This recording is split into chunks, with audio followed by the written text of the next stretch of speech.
graça e a paz. Em nosso curso básico de vida cristã, estamos no livro 9, Doutrinas Bíblicas, capítulo 10, a doutrina das últimas coisas, escatologia. Amados, no tópico 1, o arrebatamento da igreja e o tribunal de Cristo, foi tratado os seguintes assuntos. Quais os dois versículos bíblicos que tratam da volta de Cristo? Qual a razão de ser do tribunal de Cristo? E hoje, no tópico 2, o reino milenial de Cristo e o juízo do trono branco. Mas observe, a Bíblia não só afirma que a igreja será arrebatada ao encontrar o Senhor nos ares, mas afirma também que Cristo voltará à terra no final da grande tribulação, acompanhado de seus santos e anjos. Amém?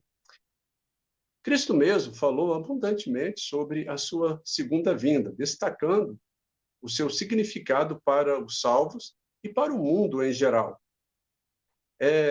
Em Atos, no capítulo 1, verso 11, a parte B, está registrado que enquanto Cristo era elevado aos céus, diante dos seus discípulos apareceram dois varões vestidos de branco e disseram-lhes: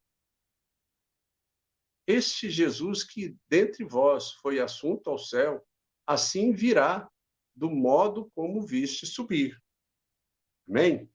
Então, dentre os profetas que abordam a volta de Cristo, dois se destacam pelo volume de informação sobre o assunto em suas profecias. São eles, Isaías e Daniel. No livro de Isaías há capítulos inteiros tratando da manifestação de Cristo em sua glória e majestade.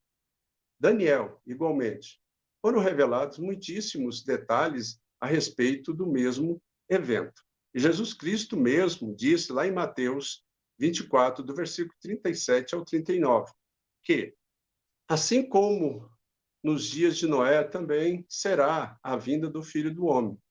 Porquanto, assim como nos dias anteriores ao dilúvio, comiam e bebiam, casavam-se e davam-se em casamento, até ao dia em que Noé entrou na arca, e não perceberam, senão quando veio o dilúvio e os levou a todos.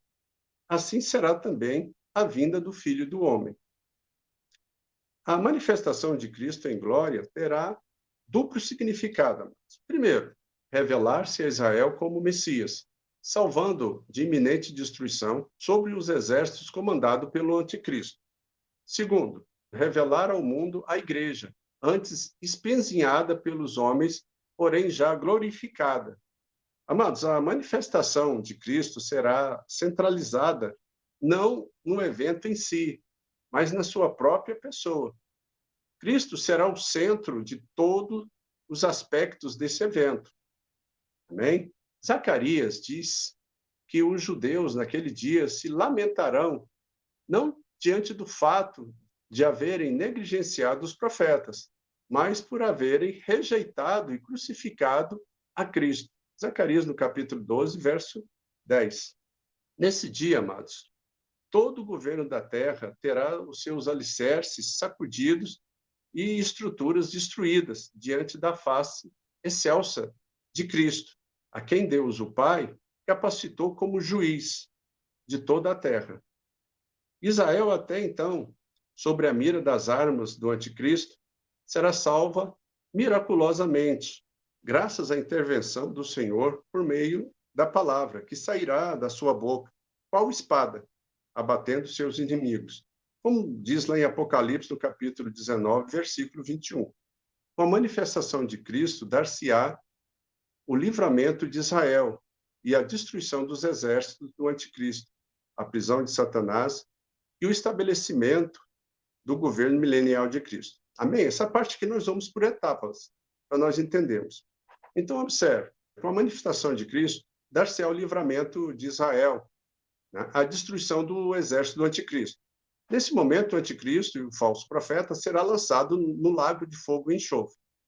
Né? Satanás será preso por um período de 1000 anos e vai ser estabelecido o governo milenial de Cristo. Entenda aqui, amados. Antes do início do governo milenial de Cristo, haverá o tribunal das nações, onde Cristo vai separar as ovelhas dos bodes, aquelas nações que são nações amigas e as nações inimigas, ok? Só para nós termos essa pequena noção. No governo de Cristo não haverá desavença entre os homens. As casas não precisarão de fechaduras e cadeados. Moléstia já não se farão vidas nas proporções em que se conhece hoje. Não haverá mortandade entre as crianças. As nações já não precisarão ou necessitarão de exércitos armados para defender as suas fronteiras, né? E a palavra ainda diz que um homem, se ele morrer ali com 100 anos, ele morreu jovem ainda. Amém? Então, observe, a paz durante aquele tempo deve-se principalmente não ao fato de Satanás ser preso, entenda isso, mas ao fato de Cristo, o príncipe da paz, como diz lá em Isaías, no capítulo 9, versículo 6, ser o governante da terra. Então, observe, a sede do governo de Cristo será Jerusalém, a mesma cidade que o rejeitou, condenou e crucificou. Há de vê-lo em toda a sua glória e majestade agora. O final do reino milenial de Cristo será marcado com uma soltura rápida de Satanás, né? Que acirrará os ânimos das nações existentes na terra contra o trono e o governo de Cristo. Apocalipse, no capítulo 20, do versículo 7 ao 10. Então, aqui está falando que Satanás será solto por um curto período de tempo, né? Aí você talvez possa perguntar, mas qual a finalidade disso? É que nesse período, amados, de 1000 anos, vai nascer muitas pessoas que não conheceram a ação de Satanás, né? Como nosso Deus é um Deus de verdade e justiça, ele vai libertar Satanás para que essas pessoas também passem pela prova, como todos estamos passando e passamos todos os dias. Amém? E com isso será essa ação do inimigo que levará Jesus a determinar a sua prisão eterna no lago de fogo e enxofre. Logo após, terá lugar nos céus o juízo do grande trono branco. Como está descrito ali em Apocalipse, no capítulo 20, do versículo 11 ao 15. Versículo 11. Vi um grande trono branco, e aquele que nele se assenta, de cuja presença fugiram a terra e o céu, e não se achou lugar para eles. Versículo 12. Vi também os mortos, os grandes e pequenos, postos em pé diante do trono. Então se abriram livros. Ainda outro livro, o livro da vida, foi aberto.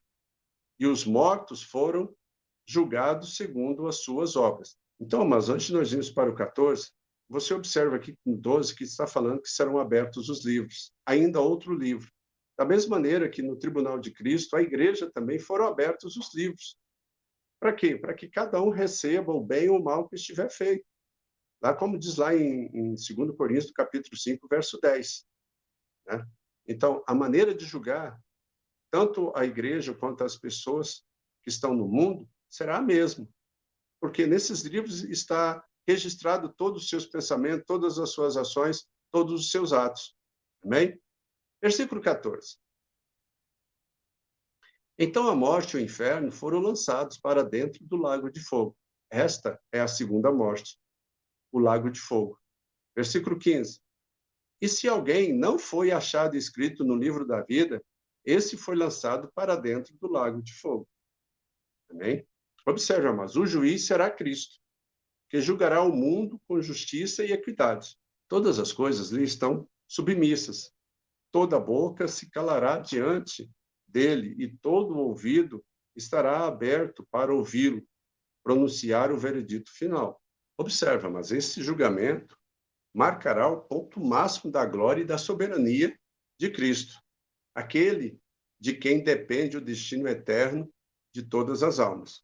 E para nós encerrarmos, consumado esse juízo, estará concluída a obra de redenção do homem na vida planejada antes que os alicerces do universo fossem lançados, antes da criação do mundo.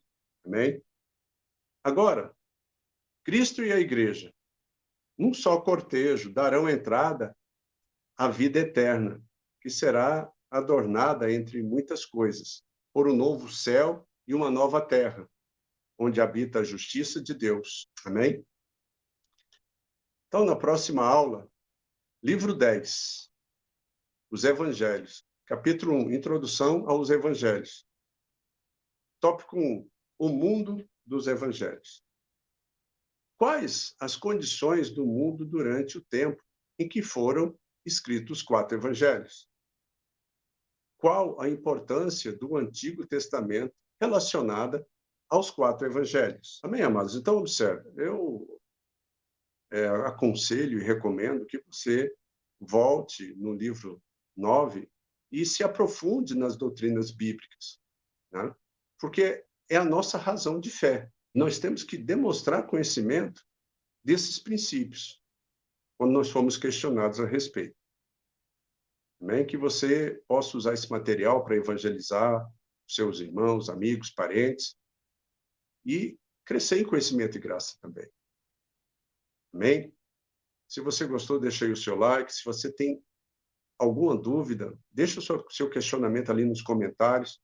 Eu também vai ali nos comentários, comente a respeito da aula. O que pode melhorar, né? Qual é a sua opinião a respeito? E que Deus abençoe a todos e até a próxima aula.